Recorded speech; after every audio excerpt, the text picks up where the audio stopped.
Hello everyone, welcome to डीवा ड्रूवियंस। आज हम लोग पढ़ेंगे resume writing and corporate communication के एमसीक्यूज का पार्ट 2, जिसमें सबसे पहला जो है that is related to negotiation. इससे पहले हम लोग ने प्रेजेंटेशन के स्किल्स के बारे में पढ़ा था।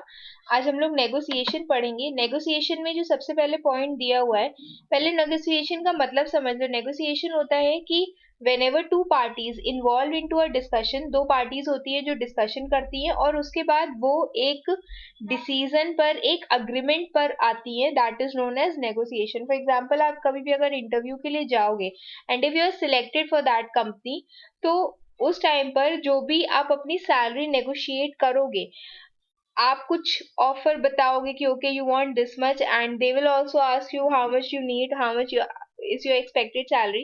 तो वो जो डिसाइडेड सैलरी होगी that will be your negotiated salary, कि ओके दोनों लोग मिलकर के इस एग्रीमेंट पर पहुंचे हैं। अब इसमें सबसे पहला दिया हुआ है, क्वेश्चन पूछा गया है कि नेगोशिएशन क्या होता है। तो the first one is it can be defined as a basic means of getting what you want from others. ये सबसे पहले क्या कहा गया है कि ये एक बेसिक मीन है जिससे आप ये चाहते हो कि आपको दूसरे से क्या चाहिए। बिल्कुल सही बात है। Then it is back and forth communication, आगे पीछे कम्युनिकेशन है that is design to reach an agreement, कि दो पार्टीज होती है, उधर वाला पार्टी और इधर वाली पार्टी। तो आ जा रहा है कम्युनिकेशन जो एक अग्रीमेंट पर रीच करना चाहता है। फिर लिखा हुआ है नेगोशिएशन एक मेथड है जिससे पीपल जो है वो अपने डिफरेंसेस को सेटल करते हैं। जो अलग अलग डिसीजन पर पहुंचे वो एक डिसीजन पर पहुंचते हैं। And it is a process by which compromise और agreement is reach while avoiding argument. तो एक कॉम्प्रोमाइज इसमें होता है, एक अग्रीमेंट इसमें होता है, जिससे वो लोग एक फाइनल मतलब आर्ग्यूमेंट और डिस्प्यूट्स को अवॉइड करते हैं। तो ये तीनों ही चीजें सही है, तो इसका जो आंसर होगा that will be all of the above. Then next is, अब देखो इसी में इनकी स्टेजेस दी हुई हैं। किसकी? नेगोशिएशन की स्टेजेस दी हुई हैं। सबसे पहला है हम लोग प्लान, प्रिपेयर एंड प्लान करते हैं। फिर defining, definition and ground rules करते हैं हम लोग, इन द सेंस कि हम लोग जो भी रूल्स है उनको डिफाइन करते हैं। क्लैरिफाई करते हैं, जस्टिफाई करते हैं चीजों को, बार्गेन करते हैं, प्रॉब्लम सॉल्विंग करते हैं, this is very important. And उसके बाद क्लोजर एंड इम्प्लीमेंट करते हैं। पहले हम लोग लास्ट में प्रॉब्लम सॉल्विंग करते हैं और उसके बाद उसको ही जो भी डिसाइड किया उसी पर ही इम्प्लीमेंटेशन करते हैं। फिर इससे पूछा गया है कि इन पांचों में से कौन सी जो है वो नेगोशिएशन की स्टेजेस हैं। The various stages of negotiation process are, एक ये है प्रिपरेशन हो गया, डेफिनेशन ऑफ ग्राउंड रूल्स हो गया, clarification and justification, bargaining and closer and agreement.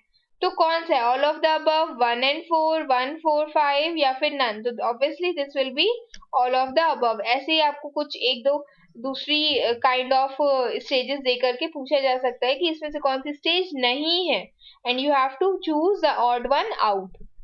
Then next is distributive bargaining और इंटीग्रेटिव बार्गेनिंग। ये दो अप्रोचेस हैं जो नेगोशिएशन प्रोसेस में अडॉप्ट किए जाते हैं। कौन से? Distributive and integrative.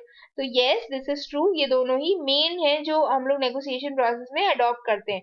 अब इसी का ही कुछ मीनिंग दी हुई है। सबसे पहले दिया हुआ है, देखो दो कौन से थे? Distributive and integrative. ठीक है, डिस्ट्रीब्यूटिव होता है जिसमें इकोनॉमिक इश्यूज जैसे कि वेजेस हो गए, सैलरीज हो गए, बोनस हो गए, इसको डिस्कस किया जाता है। और one parties gain is another parties loss, कि ऑब्वियसली एक पैसे दे रहा है एक पैसे ले रहा है इसमें। फिर इंटीग्रेटिव बार्गेनिंग होता है जिसमें कोई ऐसा डिस्कशन होता है जिसमें दोनों ही पार्टीज जो होती है वो या तो गेन कर रही होती है या तो लूज कर रही होती है। फॉर एग्जाम्पल, अगर आप ज्वाइन कर रहे हो किसी भी कंपनी में तो आपको फायदा हो रहा है और उनको भी फायदा हो रहा है, क्योंकि उनको एक की एम्प्लॉय मिल रहा है, एक अच्छा एम्प्लॉय मिल रहा है। आप छोड़ के जाओगे तो आपको भी नुकसान होगा और उनको भी नुकसान होगा।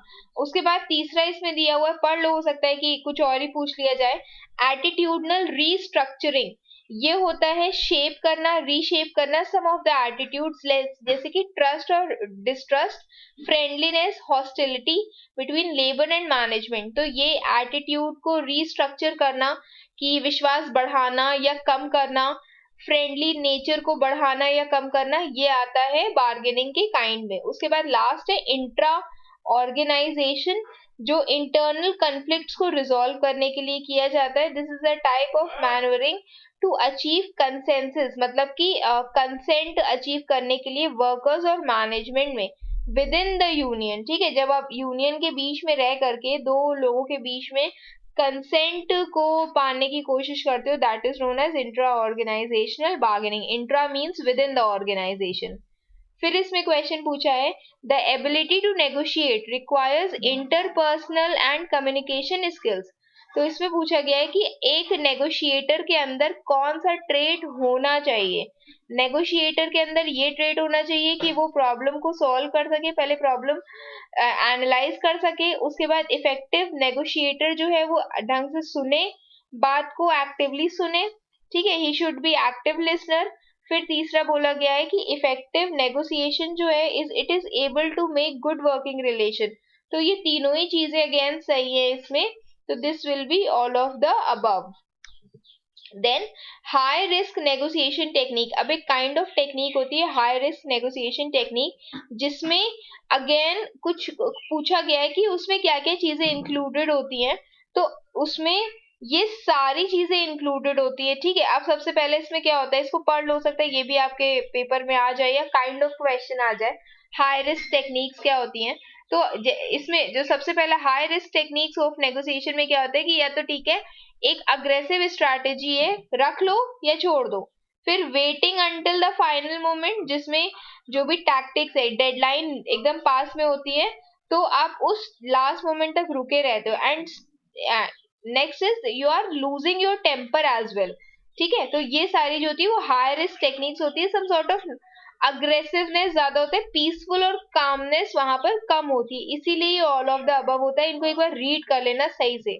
Then next is low risk में क्या आता है, अगेन इसमें भी ऑल ऑफ द अबव आता है, जिसमें लिखा हुआ है कि आप थोड़ा शांत रहना पसंद करते हो। This can be effective and shift the power to one being silent. जो इंसान शांत है, जो इंसान चुप से काम कर रहा है आराम से, उसके ऊपर ज्यादा जोर पड़ जाता है, इन द सेंस वो ज्यादा पावरफुल रह जाता है। Oh poor me, this approach could lead to sympathy and as me easily bring out aggressive and killer instinct nature in the other party. वो क्या होता है यहाँ पर कि यहाँ पर आप अपने आप को ज्यादा सिंपैथी शो कर रहे हो, इसके कारण अगला वाला हाई रिस्क में चला जाता है, लेकिन आप लो रिस्क में ही रहते हो। Then address the easy points first. पहले आप कहीं पे भी अगर आपको नेगोशिएशन करना है तो आप पहले आसान वाले पॉइंट्स रखो, सो दैट आप ट्रस्ट जो है वो बिल्ड कर पाओ। देन नेक्स्ट इज कि नेगोशिएशन के टर्म्स में कंसेशन क्या होता है। तो सबसे पहले अ थिंग जो ग्रांट की जाती है specially in response to demands, a place to sell merchandise, making demands और मेकिंग ट्रेड्स। तो this will be the first one कि ये एक चीज है जो हमें डिमांड के रिस्पॉन्स में मिलती है, that is known as concession. Then next is making demands raises tension in negotiation. अगर आप डिमांड करोगे बहुत ज्यादा तो नेगोशिएशन में टेंशन होने लगेगी, मतलब it will not be easy to conclude the process of negotiation. तो वेरी ट्रू कि हाँ ये सही बात है, ऐसा होता है। देन नेक्स्ट इज बांटना क्या होता है, ठीक है। तो this is best alternative to a negotiated agreement. अभी हम लोग इसको भी डिस्कस करेंगे। Then negotiables fall into three categories. वो तीन कैटेगरीज कौन सी है, तो this will be primary, alternate and elegant. देखो अब यहाँ पर आता है कि नेगोशिएबल मतलब मीन्स क्या होता है, जो हम लोग ने अभी लास्ट में पढ़ा, ये तीन प्राइमरी, ऑल्टरनेट एंड एलिगेंट, ये तीन क्या होता है कि is anything that can be exchanged for value. आपको उसके बदले कुछ मनी मिल रहा है तो आप उसके लिए क्या एक्सचेंज, क्या देना पसंद करोगे। सबसे पहले दिया हुआ है प्राइमरी नेगोशिएबल, एक अग्रीड अपॉन और अज्यूम्ड इन नेगोशिएबल्स होते हैं बिजनेस में, दैट इज जनरली मनी, कि ठीक है भाई ये तो बट ऑब्वियस चीज है कि हम कहीं काम करेंगे तो मुझे उसका पे मिलेगा, that is your primary negotiable thing, जो आप अग्री करते हो जिस पर, या फिर वो अज्यूम्ड होता है कि हमको ये चीज कैश के टर्म्स में मिलेगी। सैलरी भी बोला जाता है, तो सैलरी भी किन टर्म्स में होती है, वो कैश के टर्म्स में ही होती है। इसके बाद दूसरा इसे बोला गया ऑल्टरनेट नेगोशिएबल्स। वो नेगोशिएबल्स होते हैं that are not obvious but still satisfy a need, जो जरूरी नहीं है, अग्रीड नहीं है, बट स्टिल वो कुछ नीड्स को सेटिस्फाई करते हैं। और लास्ट एलिगेंट नेगोशिएबल्स होते हैं that can cost you little but are highly valuable to the other party, जो जिसकी कॉस्ट हमें ज्यादा पड़ती है लेकिन अदर पार्टी के लिए वो बहुत वैल्यूएबल होता है। फिर एक क्वेश्चन पूछा गया, what is the meaning of BATNA. तो this is the best alternative to a negotiated agreement. ये एक टेक्निक होती है to help determine secure the best alternative in the negotiation with the aim of being prepared to face any scenario। कि अगर आपको ये best alternative नहीं चाहिए, मतलब ये नेगोशिएशन नहीं चाहिए, तो इसके बदले जो बेस्ट ऑल्टरनेटिव होगा कि हम अगर ये नेगोशिएशन नहीं रख रहे तो इसके बदले whatever we have to face, so we you are being prepared to face any scenario or reach any most profitable agreement possible। कि अच्छा ये negotiated part हम छोड़ दे रहे, बट इसके बदले we will take the another some other alternative।